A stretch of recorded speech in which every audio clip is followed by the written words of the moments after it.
ಇರ್ಬೇಕಲ್ಲ ಸರ್ ಇದು ಹೇಳ್ತಾರೆ ಬಿಡಿ. ಒತ್ತಾಯ ಮಾಡೋದು ಬೇಡ. ಉತ್ತರಗಳನ್ನು ಓದಿಸಲ್ಲ. ಮಾನ್ಯ ಸಭಾಪತಿಯವರೇ, ಉತ್ತರವನ್ನು ಒದಗಿಸಲಾಗಿದೆ, ಕೋರ್ಟ್ ಅಲ್ಲಿ ಇದೆ ಅಂತ ಮಾನ್ಯ ಸಲೀಂ ಅಹಮದ್ ಅವರು ಹೇಳ್ತಿದ್ದಾರೆ. ಇದೆ ಸರ್, ಆದ್ರೆ ಚರ್ಚೆ ಮಾಡಬಾರ್ದು ಅಂತ ಏನಿಲ್ಲ ಸರ್. ಅಲ್ಲ, ಸರ್ಕಾರ ಉತ್ತರ ಹೇಳಿ, ನೀವೇ ಕೇಳ್ತೀರಿ. ಅದೇ ಈ ನಾನು ಕೇಳಿರುವಂತದ್ದು ಮಾನ್ಯ ಸಭಾಪತಿಗಳೇ, ಬೈಕ್ ಟ್ಯಾಕ್ಸಿಲಿ ನಾನಾ ರೀತಿಯಾದಂತ ಪ್ಲಾಟ್ಫಾರ್ಮ್ಸ್ ಇದೆ. Rapido is one of the major bike taxi sir. ನಾನು ಕೇಳಿದ್ದಂಥದ್ದು ಇದರಿಂದ ಎಂಪ್ಲಾಯ್ಮೆಂಟ್ ಜನರೇಷನ್ ಆಗುತ್ತೆ, ಲಾಸ್ಟ್ ಮೈಲ್ ಕನೆಕ್ಟಿವಿಟಿ ಆಗುತ್ತೆ, ಇದರಿಂದ ರೆವಿನ್ಯೂ ಇದೆ, ಇದರಿಂದ ಆಗ್ತಾ ಇರೋಂಥದ್ದು ತುಂಬಾ ಅನುಕೂಲಗಳು, ಸಾರ್ವಜನಿಕರಿಗೆ ತುಂಬಾ ಅನುಕೂಲಗಳು ಆಗ್ತಾ ಇದೆ.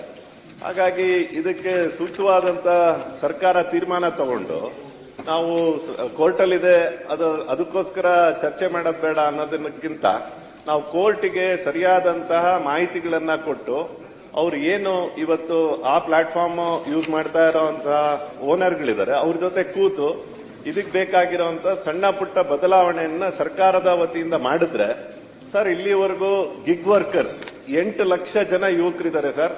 30 ರಿಂದ 35 ಸಾವಿರ ರೂಪಾಯಿ ಅವರಿಗೆ ಸ್ಯಾಲರಿ ಇದಾಗ್ತಾ ಇದೆ. ಅಕ್ಕಪಕ್ಕ ನಾವು ಬೆಂಗಳೂರು ನಾವು ಮೇನ್ ಆಗಿ ಇಟ್ಕೊಂಡ್ರೆ ಇವಾಗ ಶಿವಮೊಗ್ಗದ ತನಕ ಝೊಮ್ಯಾಟೊ, ಸ್ವಿಗ್ಗಿ ಈ ತರ ಡೆಲಿವರಿ ಇರುವಂತವ್ರು, ಈ ತರದ್ದು ಬಹಳ ವಿಶೇಷತೆಗಳು ಅದರಿಂದ ಆಗ್ತಾ ಇರೋ ಕಾರಣಕ್ಕೆ, ಸಾರ್ವಜನಿಕರಿಗೆ ತುಂಬಾ ಅನುಕೂಲ ಆಗ್ತಾ ಇರೋ ಕಾರಣಕ್ಕೆ ದಯಮಾಡಿ ಸರ್ಕಾರ ಇದಕ್ಕೆ ಸೂಕ್ತವಾದಂತ ನಿರ್ಧಾರವನ್ನ ತಗೋಬೇಕು.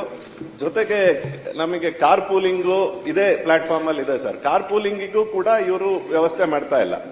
ಹೆಂಗೆ ಬೈಕ್ ಟ್ಯಾಕ್ಸಿ ನಮಗೆ ಅನುಕೂಲ ಆಗ್ತಾ ಇದೆ, ಎಸ್ಪೆಷಲಿ ಸರ್ ಮೆಟ್ರೋ ಇಂದ 1 ಕಿಲೋಮೀಟರ್ 2 ಕಿಲೋಮೀಟರ್ ದೂರದಲ್ಲಿರುವಂತ ಮನೆಗಳಿಗೆ ಹೋಗುವಂತವರಿಗೆ ಬಹಳ ಕಷ್ಟ ಆಗ್ತಾ ಇದೆ. ಅವ್ರಿಗೆ ಬೇರೆ ವ್ಯವಸ್ಥೆ ಸಿಗಲ್ಲ. ಆ ಬೇರೆ ವ್ಯವಸ್ಥೆ ಸಿಕ್ಕಿದ್ರು ತುಂಬಾ ಕಾಸ್ಟ್ಲಿ ಆಗುತ್ತೆ, ಮೆಟ್ರೋಕ್ಕಿಂತ ಜಾಸ್ತಿ ದುಡ್ಡು ಕಟ್ಟಬೇಕಾಗತ್ತೆ.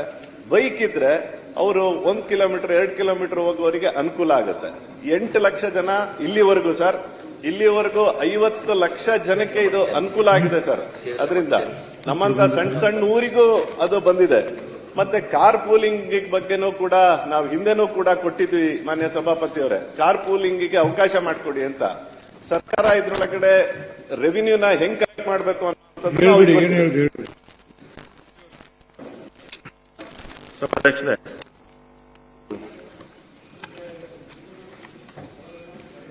ಈ ರ್ಯಾಪಿಡ್ ಬೈಕ್ ಬಗ್ಗೆ ಸಭಾಧ್ಯಕ್ಷರೇ 2018ರಲ್ಲಿ ಆಗಿನ ಮುಖ್ಯ ಕಾರ್ಯದರ್ಶಿಗಳ ಅಧ್ಯಕ್ಷತೆಯಲ್ಲಿ ಒಂದು ಸಭೆಯಾಗಿ ನಮ್ಮ ಮೆಟ್ರೋ ಡೈರೆಕ್ಟರ್ಗೆ ಒಂದು ಸಮಿತಿ ಅವರ ಅಧ್ಯಕ್ಷತೆಯಲ್ಲಿ BMRCL ಅವರ ಅಧ್ಯಕ್ಷತೆಯಲ್ಲಿ ಒಂದು ಸಮಿತಿ ಮಾಡ್ತಾರೆ ಸಭಾಧ್ಯಕ್ಷರೇ.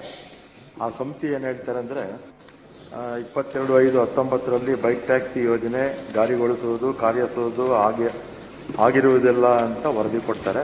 ಆದರೂ ಕೂಡ ಆಗ ಸರ್ಕಾರ 2014/7/21ರಲ್ಲಿ ಇವರು ಮಾತ್ರ ಸಭಾಧ್ಯಕ್ಷರೇ ಬ್ಯಾಟರಿ ಚಾಲಿತ ವಿದ್ಯುತ್ ಮತ್ತೆ ವಿದ್ಯುತ್ ಮೋಟಾರ್ ಸೈಕಲ್ಲು ಮತ್ತೆ ವಿದ್ಯುತ್ ಬೈಕ್ಗಳು ಮಾತ್ರ ಅವಾಗ ಅನುಮತಿ ಕೊಡ್ತಾರೆ.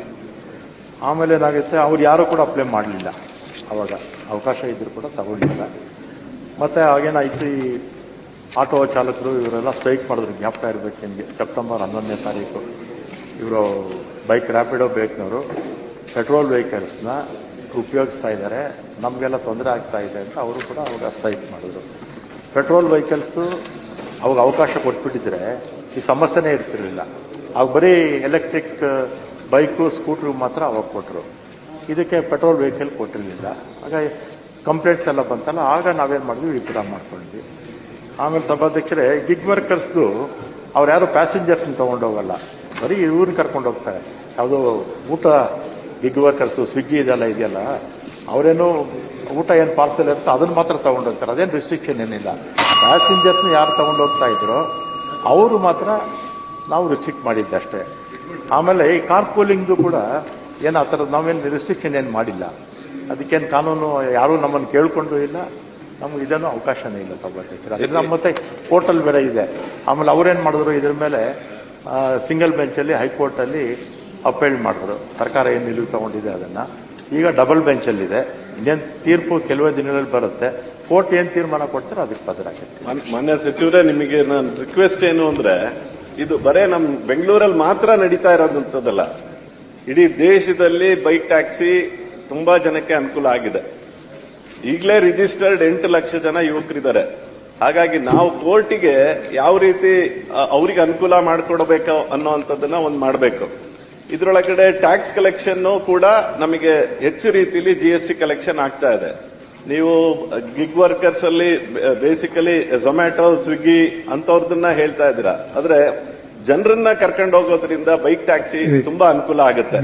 ಹಾಗಾಗಿ ಮತ್ತೆ ಕಾರ್ ಪೂಲಿಂಗಿಗೆ ನಮ್ಮಲ್ಲಿ ಸರಿಯಾದಂತ ಮಾಹಿತಿ ಇಲ್ಲ. ಅಂದ್ರೆ ಅದಕ್ಕೊಂದು ಸ್ಟ್ರಕ್ಚರ್ ಆಗ್ಬೇಕು, ಒಂದು ಕಾನೂನು ಆಗ್ಬೇಕು. ಅದಕ್ಕೆ ಮತ್ತೆ ಜೊತೆಗೆ 2 ವೀಲರ್ ನಾವು ಎಲ್ಲೋ ಬೋರ್ಡ್ ಇಲ್ಲ ಅನ್ನೋ ಕಾರಣಕ್ಕೆ ಆ ಕಾರಣದಲ್ಲಿ ನಾವು ಇದನ್ನ ಮಾಡಿದ್ರೆ ಮತ್ತೆ ಆ ಟ್ರಾನ್ಸ್ಪೋರ್ಟ್ ಅಲ್ಲಿ ಒಂದು ಸಣ್ಣ ಬದಲಾವಣೆ ನೀವು ಮಾಡ್ಕೊಂಡ್ರೆ ಆ 2 ವೀಲರ್ ನ ನಾವು ಕಮರ್ಷಿಯಲ್ ಆಗಿ ಯೋಚನೆ ಮಾಡಬಹುದು ಅನ್ನೋಂಥದಕ್ಕೆ ಒಂದು ಬದಲಾವಣೆ ಮಾಡಿದ್ರೆ ಅವರಿಗೂ ಕೂಡ ಅನುಕೂಲ ಆಗುತ್ತೆ. ಇವೆರಡನ್ನೂ ಯೋಚನೆ ಮಾಡಿ. ಸಭಾಧ್ಯಕ್ಷರೇ, ಕಾರ್ ಪೂಲಿಂಗು ನಾವು ರೆಸ್ಟ್ರಿಕ್ಟ್ ಮಾಡಿಲ್ಲ. ಆಮೇಲೆ ಇದು 8 ರಾಜ್ಯಗಳಲ್ಲಿ ಮಾತ್ರ ಬೈಕ್ ಟ್ಯಾಕ್ಸಿ ಇದೆ ಈ ದೇಶದಲ್ಲಿ. ಆಮೇಲೆ ಹೇಗಿದ್ರು ಕೋರ್ಟ್ ಜಡ್ಜ್ಮೆಂಟ್ ಬರುತ್ತೆ, ಆಮೇಲೆ ಕೂತು ಚರ್ಚೆ ಮಾಡೋದು. ಈಗ ಕಂದಾಯ ಸಚಿವರು ಕೆಳಗಿನ ಮನೆಯಲ್ಲಿ